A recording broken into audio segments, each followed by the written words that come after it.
मैं भीख मांगने के लिए जब एक घर में गई तो वहाँ एक लड़के ने मुझे घर में खींच लिया। फिर उसने मेरे साथ जो किया उसे जानकर आपके भी होश उड़ जाएंगे। मेरा नाम शालू है। मैं अकेले सड़क के किनारे खड़े होकर भीख मांगती और अपना गुजारा करती थी। एक दिन मैं एक घर में भीख मांगने के लिए चली गई। दरवाजे पर एक औरत आई और वो मुझे घर के अंदर ले गई। कहने लगी कि मेरे बेटे के साथ अगर शादी कर लोगी तो तुम्हारी ज़िंदगी संवर जाएगी। उस औरत के कहने में आकर मैंने उसके बेटे के साथ शादी कर ली।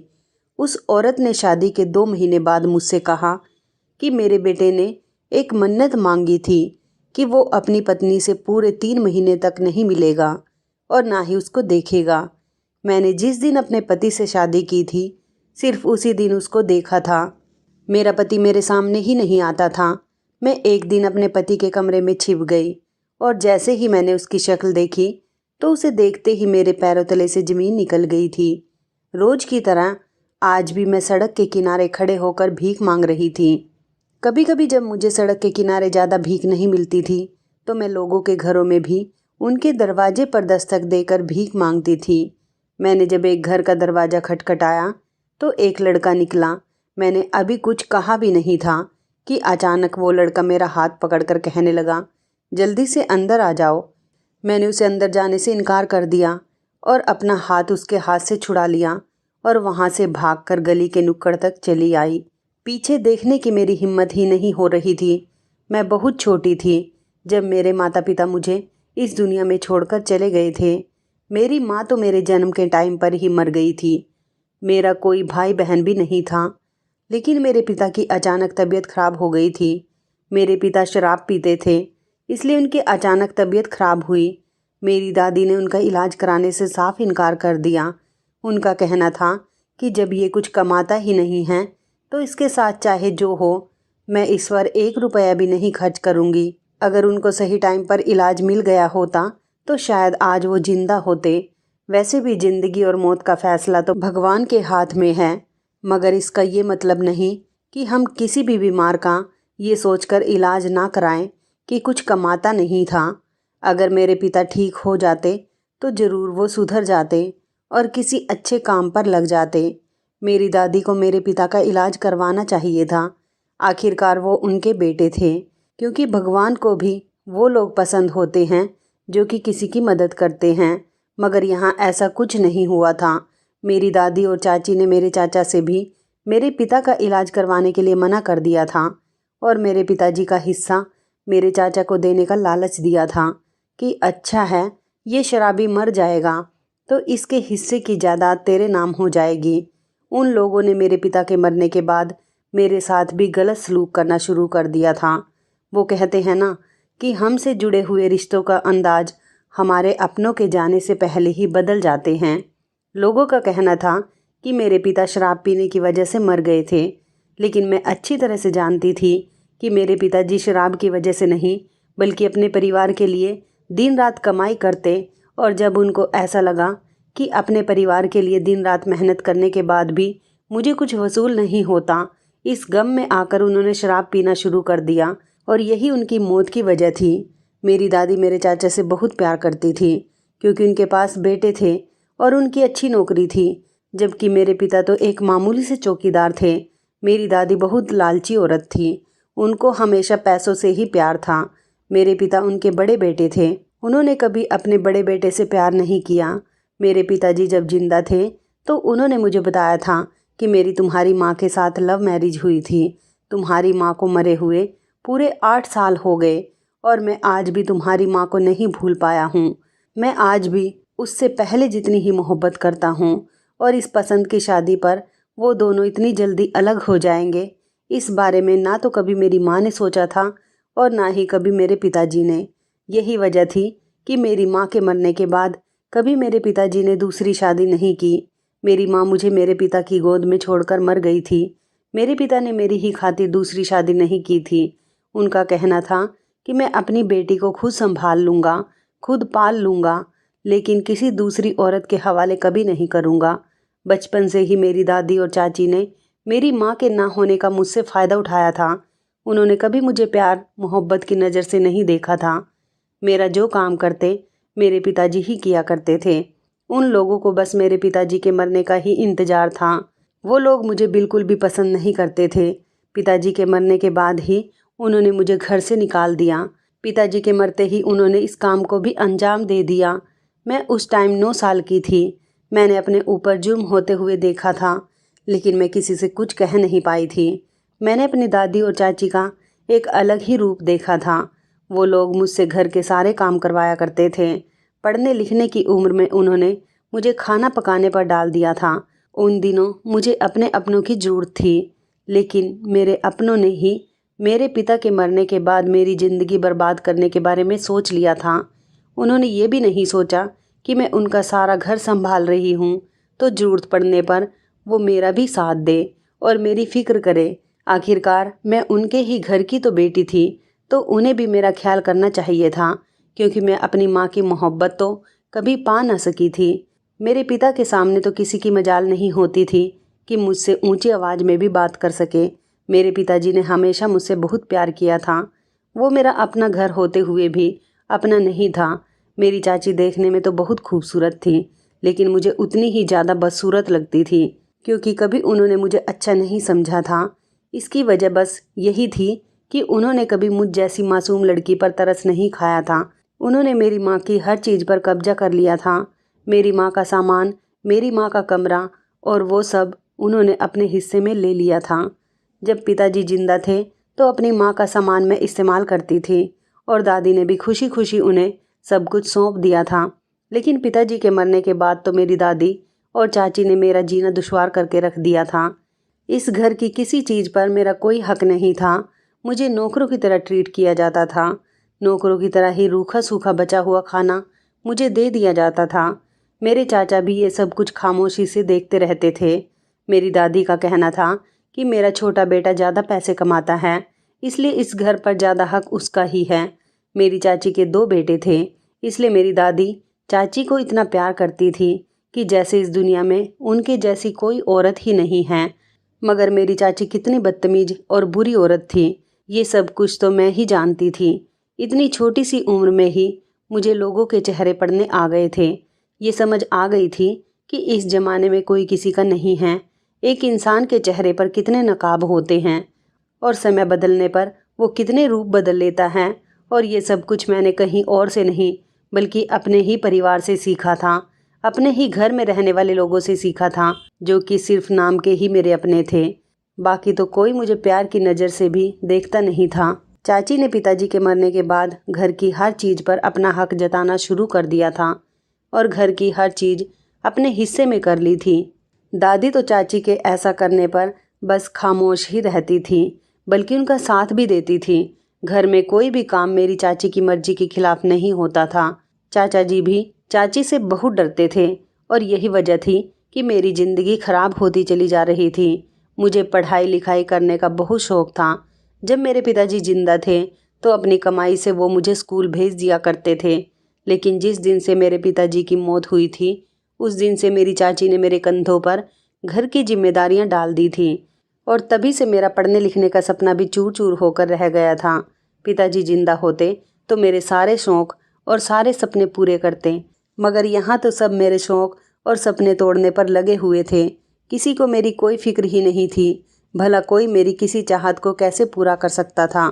मेरी चाची और दादी तो मुझे अपना दुश्मन समझती थी और इसी वजह से उन दोनों ने मुझे इस घर से निकालने का फैसला कर लिया था और सोच लिया था कि मुझे कहाँ पर भेजा जाए, क्योंकि उन्हें ये भी फिक्र लगी रहती थी कि अगर लोगों को इस बारे में पता चला कि मेरी दादी और चाची ने ही मुझे घर से निकाल दिया तो इस बात पर लोग उनकी बहुत बेइज्जती करेंगे। बस उनको अपनी इज्जत की फिक्र थी, इस वजह से वो लोग मुझे अपने घर में बर्दाश्त कर रहे थे। लेकिन एक दिन उन्होंने प्लानिंग करके इस बात का भी सॉल्यूशन निकाल लिया था। वो लोग इतने अच्छे तो नहीं थे कि मेरे लिए किसी अच्छी जगह पर रहने का इंतजाम करते। मेरी चाची ने मुझे कोठे पर एक औरत के हवाले कर दिया। इसका मतलब यही था कि उन्होंने मुझे कोठे पर बेच दिया था और लोगों से यही कह दिया था कि मैं खुद अपने घर से भाग गई हूँ, बल्कि उन्होंने कोठे वाली बाई से मेरी महंगी कीमत भी वसूल की थी। 10 साल की उम्र में ही मैं कोठे पर बिक गई थी। वो औरत जब मुझे लेने के लिए आई तो पहले तो बड़ी हैरानी से मुझे देखने लगी। वो कभी मुझे देखती तो कभी मेरी चाची को। उसे इस बात पर यकीन नहीं हो रहा था कि कोई अपने घर की बेटी को कोठे पर कैसे बेच सकता था, मगर ये सच था कि मेरी चाची ने मुझे बेच दिया था, क्योंकि वो औरत तो मुझे अपना दुश्मन समझती थी। उसने मुझे घर से निकालकर उस कोठे वाली बाई के हवाले करके घर का दरवाज़ा बंद कर लिया। मैं बहुत रो रही थी कि मुझे उसके साथ नहीं जाना, मुझे अपने पिताजी के घर में रहना है, लेकिन मेरी आवाज़ तो जैसे किसी को सुनाई ही नहीं दे रही थी। मैंने अपने चाचा जी को भी बहुत आवाज़ लगाई, लेकिन उन्होंने घर पर होने के बावजूद भी मेरी आवाज़ को इग्नोर कर दिया। बहुत देर तक इसी तरह से मैं रो रो कर चाचा को आवाज़ लगाती रही और कोई बाहर नहीं आया था। तो बाई मेरा हाथ पकड़कर मुझे गाड़ी में लेकर बैठ गई थी।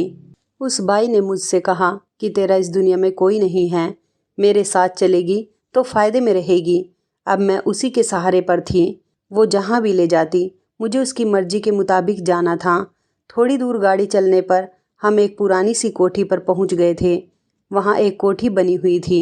उस औरत ने मुझे बताया कि ये एक कोठा है, यहाँ पर लड़कियाँ बेची और ख़रीदी जाती हैं, और तेरी चाची ने भी मुझसे तेरी महंगी कीमत वसूल की है। उसने कहा कि यहाँ पर तेरे जैसी बहुत सारी लड़कियाँ रहती हैं। मुझे तुझ पर तरस आ गया था, मैंने तुझे खरीद लिया है। मैं तुझे अभी किसी मर्द के हाथ नहीं बेचूंगी। तू यहाँ पर आराम से रह सकती है, इसे तू अपना ही घर समझ। उन्होंने मुझे बताया कि लेकिन यहाँ रहने के लिए तुझे मेरे लिए काम करना होगा। मैं उनकी बात सुनकर हैरान रह गई थी कि आखिर में 9-10 साल की बच्ची उनके लिए भला क्या काम कर सकती थी। उन्होंने मुझे बताया कि मैं यहाँ पर छोटी लड़कियों से भीख मंगवाती हूँ। लोग लड़कियों को ज़्यादा भीख देते हैं, इसलिए तुझे मेरे लिए सड़क पर या लोगों के घर पर जाकर भीख मांगनी होगी, और जितने भी पैसे तू भीख मांग कर लाएगी वो सारे मुझे देने पड़ेंगे। यहाँ रहने में तुझे किसी तरह की कोई दिक्कत नहीं होगी। यहाँ तुझे खाना मिलेगा, रहने के लिए जगह भी मिलेगी। मैं उसकी इस बात पर राजी हो गई थी। भीख मांगना कोई ऐसा काम तो नहीं था जिसे सीखना पड़ता, मगर मुझे भीख मांगना भी कहाँ आता था। इसलिए वो औरत दूसरी लड़कियों के साथ रोज़ मुझे भेज दिया करती थी और मैं उनके साथ भीख मांगने की प्रैक्टिस करती थी, और धीरे धीरे मैं भीख मांगना भी सीख गई थी। कोठे पर जवान लड़कियां भी बिकती थी जिनके साथ गलत काम होते थे, और छोटी लड़कियों से बाई भीख मंगवाती थी। पहले तो मैं बहुत सारी लड़कियों के साथ भीख मांगने जाती थी, लेकिन अब मुझे बाई के कोठे पर रहते हुए 2 महीने गुजर गए थे। सब लोग उस औरत को बाई अम्मा कहते थे। अब मैं अकेले ही भीख मांगने के लिए चली जाती थी और सड़क के किनारे बैठकर भीड़ भाड़ वाली जगह में जाकर काफ़ी सारे पैसे भीख मांग कर लाती थी। इसी तरह काफ़ी साल गुजर गए थे और वक्त धीरे धीरे गुजरता चला गया था। मेरी उम्र 17 साल हो गई थी और अभी तक मैं बाई अम्मा के कोठे पर लड़कियों के साथ भीख मांगने जाती थी। बाई अम्मा हमारी कमाई खा खा कर बहुत अमीर हो गई थी। उसने अभी तक मुझे पाल पोस कर बड़ा कर दिया था। बाई अम्मा ने मेरे लिए बहुत कुछ किया था। बाई अम्मा मुझे अपनी बेटी समझती थी। उसका कहना था कि इस दुनिया में तेरे माता पिता नहीं हैं, लेकिन यहाँ पर जितनी भी लड़कियाँ हैं किसी की माँ है या किसी का पिता है, या फिर किसी की तो दोनों ही हैं। तू ही एक ऐसी अकेली लड़की है जिसके माँ बाप में से कोई भी नहीं है, इसलिए मैं तुझे अपनी बेटी बनाकर रख रही हूँ। बाई अम्मा ने मेरे लिए मेरी कमाई से ही एक अलग मकान खरीद लिया था। उनका कहना था कि कभी अगर मैं इस दुनिया में ना रही तो तुझे बेसहारा करके नहीं जाऊंगी, क्योंकि मैं जानती हूँ कि मैं लड़कियों के साथ गलत काम करती हूँ। भगवान मुझे उसकी सज़ा ज़रूर देगा। मेरे मरने के बाद पुलिस मेरा पूरा कोठा बंद कर देगी और इस कोठे को अपनी हिरासत में ले लेगी। मैं नहीं चाहती कि मेरे जाने के बाद बाकी लड़कियों की तरह तू भी बेसहारा हो जाए, इसलिए मैंने तेरे लिए एक अलग से मकान लिया हुआ है। तू जब चाहे अपने उस घर में रह सकती हैं, वो तेरा अपना घर है, तू उस घर की मालकिन है। बाई अम्मा मुझसे बहुत प्यार करती थी और मुझे भी उनके साथ रहते रहते उनकी काफ़ी आदत हो गई थी। मैंने मान लिया था कि इस दुनिया में अगर कोई मेरा है तो एक वही औरत थी जिसने मुझे अपने पास रखा तो था अपने काम के लिए, लेकिन उसे हमेशा मेरी फ़िक्र रहती थी। उन्होंने मुझे हमेशा अपनी बेटी समझा था। उन्होंने मुझे बताया था कि मेरी एक बेटी थी जिसको कुछ लड़कों ने कोठे पर बेचकर उसके साथ गलत किया था। मेरी बेटी उस कोठे से भागने की कोशिश कर रही थी। जब उसकी कोशिश नाकाम हो गई तो वो उसी कोठे में फांसी लगाकर मर गई। वो ये बात बताते हुए रोने लगी और कहने लगी कि बस तभी से ही मैंने ये कोठा खोल लिया, क्योंकि मेरा पति भी इस दुनिया में नहीं है, मेरी बेटी मुझसे छीन ली गई। अब मैं किसके सहारे ज़िंदगी गुजारती। वो लोग मेरे पास लड़कियों को बेच कर जाते हैं, मैं उनके साथ कुछ गलत नहीं करती। छोटी लड़कियां आती हैं तो उनसे भीख मंगवाती हूँ, और बड़ी लड़कियां आती हैं तो वो अपनी मर्जी से अपना सौदा करती हैं। और मैंने यहाँ पर एक सेंटर भी खोल कर रखा है, और उसमें लड़कियाँ सिलाई सीख कर, कपड़े सीकर पैसे कमाती हैं। मैं किसी से ज़ोर ज़बरदस्ती नहीं करती, जो जैसे चाहे रहे, क्योंकि मुझे लड़कियों के अंदर अपनी बेटी नज़र आती हैं। मैं नहीं चाहती कि जिस तकलीफ़ से मेरी बेटी गुजरी है, ये लड़कियां भी उसी तकलीफ़ से गुजरें। मैं इन लड़कियों के साथ कुछ गलत नहीं करती। यही वजह है कि कोई भी बेची जाने वाली लड़की यहाँ से वापस जाना नहीं चाहती, क्योंकि लड़कियों को पता होता है कि यहाँ पर उनके साथ कुछ गलत नहीं किया जाता। एक दिन अचानक बाई अम्मा की तबीयत बहुत ज़्यादा ख़राब हो गई और वो इस दुनिया को छोड़कर चली गई। आज मैंने अपनी बाई अम्मा को भी खो दिया था। बाई अम्मा ने ही मुझे एक बात सिखाई थी कि कितना भी नुकसान क्यों ना हो जाए, तुम कभी हार मत मानना। बाई अम्मा के जाने के बाद मैं उस कोठे को संभालने लगी थी, लेकिन जैसे कि बाई अम्मा ने एक दिन मुझसे कहा था कि पुलिस हमारे कोठे को हिरासत में ले लेगी, बाई अम्मा के मरने के बाद वही हुआ था। पुलिस ने इस कोठे को सील कर दिया था और यहाँ पर जितनी भी लड़कियाँ थीं उनको रिहा कर दिया था। मैं चाहती थी कि यहाँ पर रहने वाली लड़कियाँ आवाज़ उठाएं कि ये हमारा घर है, हम यहाँ पर जो काम करते हैं वही करते रहेंगे। लेकिन मेरे साथ किसी भी लड़की ने आवाज़ नहीं उठाई। जब यहाँ से सारी लड़कियाँ चली गई तो मैंने भी उस कोठे को छोड़ दिया और मैं अपने उस घर में आ गई जो बाई अम्मा ने मेरे नाम कर दिया था। मेरे पास रहने के लिए घर तो था, लेकिन कोई ऐसा नहीं था जो मुझे समझता और खिलाता पिलाता। मुझे अभी भी भीख मांग कर ही अपना गुजारा करना पड़ता था। एक दिन मैं सड़क के किनारे खड़ी हुई भीख मांग रही थी, लेकिन सड़क बड़ी सुनसान थी क्योंकि बहुत सर्दी हो रही थी। सर्दियों के दिनों में ज़्यादातर लोग घर से बाहर नहीं निकलते और सड़कें सुनसान होती हैं, इसलिए मैं लोगों के घरों में भीख मांगने के लिए जाने लगी।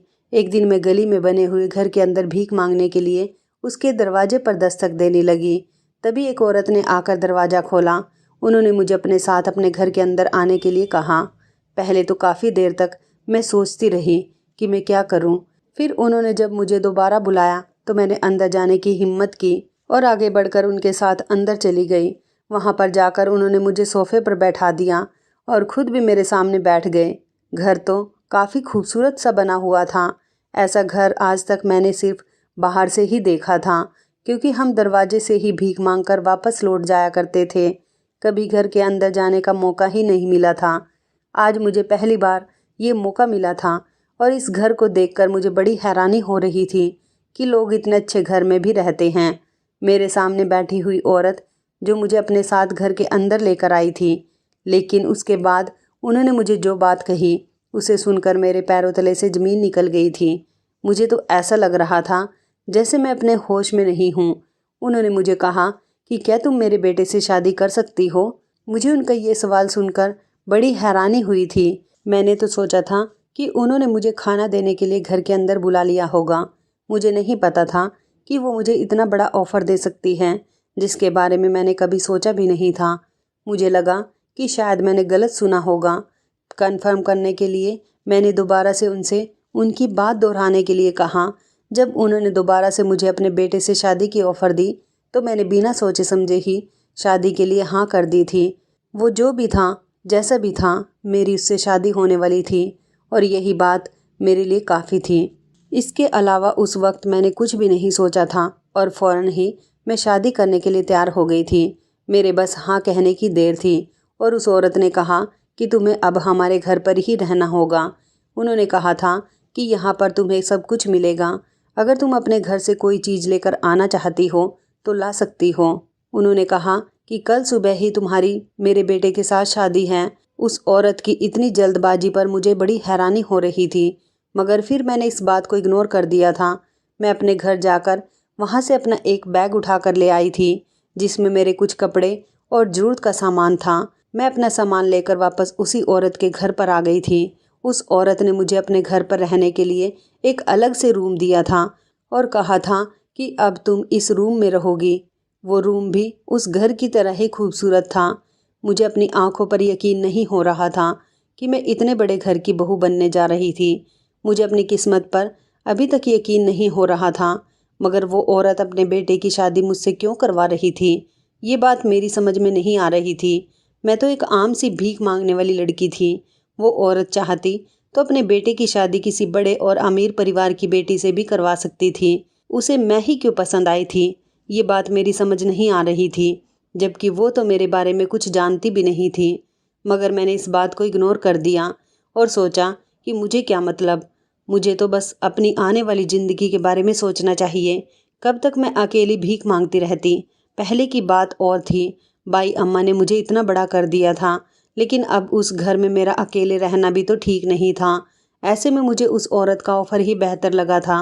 वो औरत जैसा भी सोचकर मुझे अपने बेटे के लिए चुन रही थी, मेरे लिए यही काफ़ी था कि मेरे इतने बड़े घर के बेटे के साथ शादी होने जा रही थी। वैसे भी एक न एक दिन तो मेरी शादी होनी ही थी। अब जबकि मैं एक भीख मांगने वाली लड़की थी, तो कभी दूर दूर तक भी मेरे लिए ऐसे परिवार का रिश्ता नहीं आता। अब ये तो मेरा अच्छा भाग्य था कि खुद इस औरत ने मुझे अपने बेटे के लिए शादी करने की ऑफ़र दी थी। इससे ज़्यादा भला मुझे और क्या चाहिए था। वो औरत मुझे कमरे में छोड़कर जा चुकी थी और थोड़ी देर के बाद एक नौकरानी मेरे लिए खाना लेकर आई थी। नौकरानी कहने लगी, मैडम, खाना खाने के बाद आप सो जाना, सुबह आपकी शादी है, उसके लिए मैं आपको तैयार करने के लिए आ जाऊंगी। वो खाना रख कर चली गई थी। उसके जाने के बाद मैं खाना खाने बैठ गई थी। खाना खाने के बाद फ्री होकर मैं थोड़ा आराम करने के लिए लेट गई थी और मुझे कब नींद आ गई मुझे कुछ पता ही नहीं चला।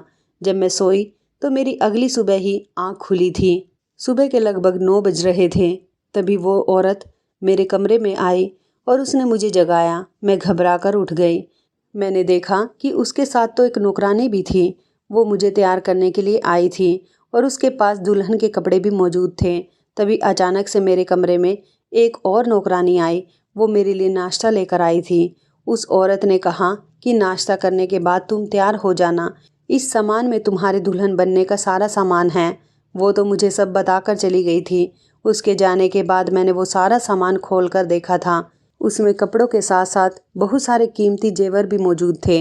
ये सब कुछ देखकर मुझे अपनी आंखों पर यकीन नहीं हो रहा था। मैंने अपनी सारी ज़िंदगी में नहीं सोचा था कि कभी इतने कीमती कपड़े और जेवर मेरे लिए होंगे और मैं इनको पहनकर दुल्हन बनूंगी इतने अमीर परिवार की। ये सारा सामान देखने के बाद जब मैंने टाइम देखा तो मैं जल्दी से उठकर खड़ी हो गई और फिर तैयार होने लगी। सारे जेवर और कपड़े पहनकर मैं बहुत अच्छे से तैयार हो गई थी और इन कपड़ों में मैं बहुत ज़्यादा खूबसूरत लग रही थी, क्योंकि आज तक मैंने इतनी कीमती कपड़े कभी नहीं पहने थे। 1 घंटे बाद ही मेरी शादी होनी थी।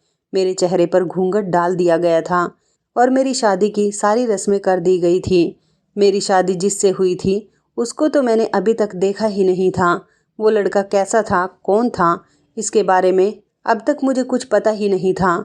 बस मैंने उसकी हल्की सी झलक देखी थी जब उसने मेरी मांग में सिंदूर भरा था और मुझे मंगलसूत्र पहनाया था। शर्म की वजह से मैंने उसको नज़र उठाकर देखा भी नहीं था। इसके अलावा मुझे कुछ भी पता नहीं था। शादी की रस्में पूरी होने के बाद उस औरत ने मुझे वापस उसी कमरे में भेज दिया था जो रूम उसने मुझे रहने के लिए दिया था। और फिर वो औरत भी थोड़ी देर के बाद मुझसे मिलने के लिए कमरे में आई थी। उस औरत ने मुझसे कहा कि मेरे बेटे ने मन्नत मांगी है कि वो पूरे 2-3 महीने तक अपनी पत्नी से नहीं मिलेगा और काम के सिलसिले में वो बाहर जा रहा है। वहाँ से आने के बाद ही वो अपनी पत्नी से मुलाकात करेगा। उस औरत की बात मुझे बड़ी अजीब लगी थी और इसी तरह धीरे धीरे दिन गुजरने लगे थे। इतने दिन हो गए थे और अपने ही पति को अभी तक मैंने नहीं देखा था। मैं इसी औरत के घर में रह रही थी। यहाँ रहते हुए मुझे किसी तरह की कोई परेशानी नहीं थी। मेरा पति अभी तक बाहर से वापस नहीं आया था और ना ही अभी तक मैंने उसे देखा था। मैं बस उसी के घर में रह रही थी। यही मेरे लिए बहुत बड़ी बात थी। फिर एक दिन इसी तरह से मुझे ख्याल आया कि मन्नत तो मेरे पति ने मांगी है। मैंने तो कोई मन्नत नहीं मांगी कि मैं अपने पति को ना देखूं। अपनी मन्नत पूरी होने से पहले अगर वो मुझे नहीं देख सकता, लेकिन मैं तो उसे देख सकती हूँ, क्योंकि मेरी तो कोई मन्नत ही नहीं थी कि मैं अपने पति को नहीं देख सकती। ये सोचकर मैंने अपने पति को देखने का इरादा किया था। मैंने अपनी सास से कहा था कि मुझे अपने पति की फ़ोटो देखनी है, लेकिन मेरी सास ने मुझे साफ इनकार कर दिया। वो मुझे मेरे पति की फ़ोटो दिखा ही नहीं रही थी।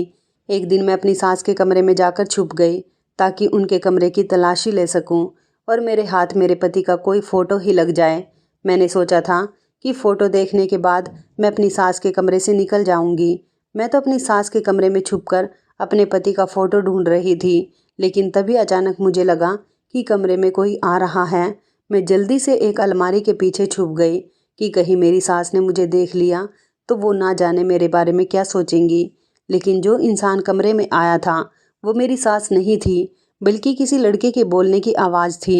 वो किसी से फ़ोन पर बात कर रहा था। जब मैंने उसे देखा तो मैं हैरान रह गई थी कि इस लड़के को तो मैंने पहले देखा था। इस लड़के को मैंने लगभग 8 महीने पहले देखा था। मुझे ठीक से वो दिन याद था जिस दिन मैंने उसे देखा था। उस दिन मैं बाई अम्मा के घर से भीख मांगने के लिए निकली थी। उस दिन मुझे बाई अम्मा के घर जाते हुए कुछ देर हो गई थी। मैं सड़क से घर आ रही थी। उस सड़क पर बिल्कुल सुनसान हो रही थी। रात का टाइम था, इसलिए चारों तरफ वीरानी छाई हुई थी। वो लड़का वहाँ पर अपनी कार लेकर खड़ा हुआ था और किसी से फ़ोन पर रो रो कर बातें कर रहा था। जब उसकी नज़र सड़क पर चलते हुए मेरी तरफ गई तो उसने कॉल काट दी और मुझे लिफ्ट देने लगा। मैंने लिफ्ट लेने से मना कर दिया था। तभी अचानक से उसी सड़क पर कार से 2 लड़के आए और उस लड़के को मारने पीटने लगे। मेरी कुछ भी समझ में नहीं आ रहा था कि मैं किस तरह इस लड़के को बचाऊं। वो लोग इस लड़के को बहुत ज़ोर ज़ोर से पीट रहे थे। मैंने ऐसा किया और जल्दी से अपने बैग से चाकू निकाला, क्योंकि बाई अम्मा हमारी सेफ्टी के लिए हमेशा हम लड़कियों को चाकू दिया करती थी। वो कहती थी कि लड़कियों को अपनी सेफ्टी खुद करनी चाहिए। अगर कभी कोई तुम्हें परेशान करने की कोशिश करे तो ये चाकू मारकर उसे घायल कर देना। मैंने ऐसा ही किया और जल्दी से अपने बैग से चाकू निकालकर उन 2 लड़कों में से एक लड़के को चाकू मार दिया। वो लड़का जब दर्द से तड़पने लगा तो दूसरे वाले लड़के को इस गाड़ी वाले लड़के ने मारना शुरू कर दिया और जल्दी से उसने मुझे कार में बैठने का इशारा किया जिसकी मैं मदद कर रही थी। मैं उसके बराबर में कार में बैठ गई और वो तेज़ी से कार चलाने लगा। कार चलाते चलाते वो बहुत दूर तक आ गया था और मैं उसे बार बार पूछ रही थी कि ये लोग तुम्हें क्यों मार रहे थे, लेकिन उसने मुझे कुछ नहीं बताया और कहने लगा कि जल्दी से बताओ कि तुम्हें कहाँ पर जाना है, मैं तुम्हें तुम्हारे ठिकाने पर छोड़ देता हूँ। उसके बाद मुझे अपने घर जाना है, जल्दी बताओ तुम कहाँ जाओगी। मैंने उसे अपने कोठे का एड्रेस बताया और वो लड़का मुझे मेरे कोठे पर छोड़कर चला गया था। मैं उसकी गाड़ी से उतर गई। उसके बारे में कोई और जानकारी भी नहीं ले सकी और वो लड़का वहाँ से चला गया। उस दिन के बाद से आज मैंने इस लड़के को यहाँ पर देखा था। इस लड़के को यहाँ देखकर डर के मारे मेरे पैर कांपने लगे थे और मैं जल्दी जल्दी वापस आकर अपने कमरे में छुप गई थी और फिर अगले पूरे 3-4 दिन मैं अपने कमरे से बाहर नहीं निकली थी। मैं भूखी प्यासी कमरे में बंद रही थी। मैंने किसी को कमरे के अंदर तक नहीं आने दिया था, यहाँ तक कि मैंने किसी नौकर को भी नहीं आने दिया था, जबकि घर की नौकरानियाँ मेरे लिए सुबह का नाश्ता और दोपहर और रात का खाना लेकर आ रही थी। मैंने किसी को कमरे के अंदर नहीं आने दिया। ये बात देखते हुए मेरी सास भी परेशान हो गई थी कि आखिरकार मैं कमरे से बाहर क्यों नहीं निकल रही थी। मैं अब सारी सच्चाई को जानना चाहती थी। जब मेरी सास ने दरवाज़ा बजाया और कहा कि दरवाज़ा खोलो शालू, मैं आई हूँ। मैंने अपनी सास से कहा कि इस घर में तो कोई मर्द नहीं रहता, तो फिर आपके कमरे में वो लड़का कौन था। मैंने अपनी सास को बता दिया कि मैं आपके कमरे में चोरी चुपके अपने पति की फ़ोटो देखने के लिए गई थी। तब मैंने वहाँ पर एक लड़के को देखा था। मेरी सास मुझसे कहने लगी, ये तुम्हारी आंखों का वहम होगा, इस घर में कोई मर्द नहीं है। मेरा बेटा और तुम्हारा पति वो भी इन दिनों घर पर नहीं है, वो तो बाहर गया हुआ है। और तुम मुझे बिना बताए मेरे कमरे में क्यों गई थी। मैंने कहा ना कि मैं आपके कमरे में अपने पति की फ़ोटो देखने के लिए गई थी। मैंने आपको सच बता दिया, लेकिन फ़ोटो की बजाय मुझे वहाँ पर एक लड़का मिला जिसको मैंने पहले ही एक बार देखा है। पर आपने मुझसे झूठ क्यों बोला कि यहाँ पर कोई मर्द नहीं रहता, आप अकेली रहती हो। आप जल्दी से मुझे बता दो कि वो लड़का कौन है। मेरी सास ने मुझे बताया कि वो लड़का ही तुम्हारा पति है। ये सुनकर तो मैं हैरान रह गई थी। उन्होंने कहा था कि इसी लड़के के साथ तुम्हारी शादी हुई है। मुझे अपने कानों पर विश्वास नहीं हो रहा था कि जिस लड़के के साथ मेरी शादी हुई है उसे मैं पहले भी एक बार मिल चुकी हूँ। अब मैंने अपनी सास से कहा कि आपने मुझसे इतनी बड़ी बात छुपाई, आपने मुझसे कितने झूठ बोले हैं। पहला झूठ तो ये कि इस घर में कोई मर्द नहीं रहता। दूसरा झूठ ये कि आपके बेटे ने मन्नत मांगी है और काम के सिलसिले में बाहर गया हुआ है और 3 महीने से पहले वो नहीं लौटेगा, जबकि आपका बेटा तो इसी घर में आपके कमरे में मौजूद था। अब आप मुझे अपने बेटे से शादी करने की वजह बताओ कि आपने मेरी शादी अपने बेटे से क्यों करवाई। आप अपने बेटे की शादी किसी और लड़की से भी तो करवा सकती थी। आपने मुझे ही क्यों चुना अपने बेटे के लिए? और फिर उस दिन वो गुंडे आपके बेटे को मारने की कोशिश क्यों कर रहे थे? यह सब बातें कोई आम नहीं थी। इन सब बातों के पीछे एक बहुत बड़ी वजह छुपी हुई थी और ये सब जानने के लिए मैंने अपनी सास से सवाल किया था, लेकिन मेरी सास मेरे सवाल सुनकर खामोश हो गई थी। वो मुझे कुछ बता ही नहीं रही थी। मेरी सास के अलावा मुझे कोई दूसरा मेरे सवाल का जवाब दे ही नहीं सकता था। मैं यही सब सोच रही थी कि कहीं बड़े घर में शादी करने के चक्कर में मैं कहीं बड़ी मुसीबत में तो नहीं पहुंच गई हूँ। अब सोच सोच कर मुझे बहुत डर महसूस होने लगा था। मैंने सोच लिया था कि अब मुझे क्या करना है। मैं अपनी सास को छोड़कर अपना सामान पैक करने के लिए चली गई थी और मैंने फैसला कर लिया था कि मैं इस घर को छोड़कर वापस अपने घर जा रही हूँ। अपना सामान लेकर जब मैं दरवाजे पर आई तो मेरी सास खड़ी हुई थी। मैंने उनसे कहा कि मैं ये घर छोड़कर जा रही हूँ। मुझे जाता हुआ देखकर मेरी सास बिल्कुल भी हैरान नहीं हुई थी। मुझे पक्का यकीन था कि मुझे जाता हुआ देखकर मेरी सास मुझे ज़रूर रोकेंगी और ऐसा ही हुआ था। मेरी सास मुझे रोकने की बहुत कोशिश कर रही थी, लेकिन मैंने अपनी सास से कहा कि मैं एक शर्त पर ही रुकूंगी, जब आप मुझे मेरे सवालों का जवाब दोगी। मेरी सास मुझे पूरी बात बताने के लिए तैयार हो गई थी। उन्होंने मुझे बताया कि गांव में हमारा एक पुश्तैनी मकान है, लेकिन हम लोग यहाँ शहर में रहते हैं। ऐसा इसलिए क्योंकि काफ़ी सालों पहले हम लोग भी गांव में रहते थे। हमारे गांव में एक रिवाज है कि जब कोई इंसान अपनी ख़ानदानी जायदाद हासिल करना चाहे तो उसे उसकी ख़ानदानी जायदाद तभी मिलेगी जब वो किसी गरीब और भिखारी लड़की से शादी करेगा। जिस लड़के के साथ तुम्हारी शादी हुई है उसका नाम मनीष है। मनीष मेरा इकलौता बेटा है। मैं अपने पति के साथ गांव में रहा करती थी। वहां पर मेरे पति की करोड़ों की ज़मीन थी। जब मेरे पति मर गए तो मेरे पति के भाइयों ने मेरे पति की सारी संपत्ति अपने नाम कर ली और हम लोगों को बेघर कर दिया। मैं अकेली अपने बेटे को लेकर शहर में आ गई और ना जाने कितनी परेशानियां झेलने के बाद मैंने अपने बेटे को काबिल इंसान बना दिया और आज भी मेरे पति के भाई मेरे पति की जायदाद पर राज कर रहे हैं। उस जायदाद का असली मालिक मेरा बेटा है, क्योंकि वो सब उसके पिता की मेहनत की जायदाद है। मेरा बेटा बड़ा होने के बाद जब अपने गांव गया और जाकर अपने चाचाओं से अपने पिता की जायदाद मांगने लगा तो लोगों ने मेरे बेटे से खूब लड़ाई झगड़ा किया और कहा कि कभी संपत्ति पर नज़र मत डालना, ये सब हमारी है। मेरे बेटे ने एक वकील किया और उन लोगों के खिलाफ केस कर दिया। जब उन लोगों के पास पुलिस गई तो लोगों ने जैसे तैसे करके केस को रफा दफा कर दिया, लेकिन बदला लेने के लिए यहाँ पर गांव से मेरे बेटे को मारने के लिए गुंडे भेज दिए।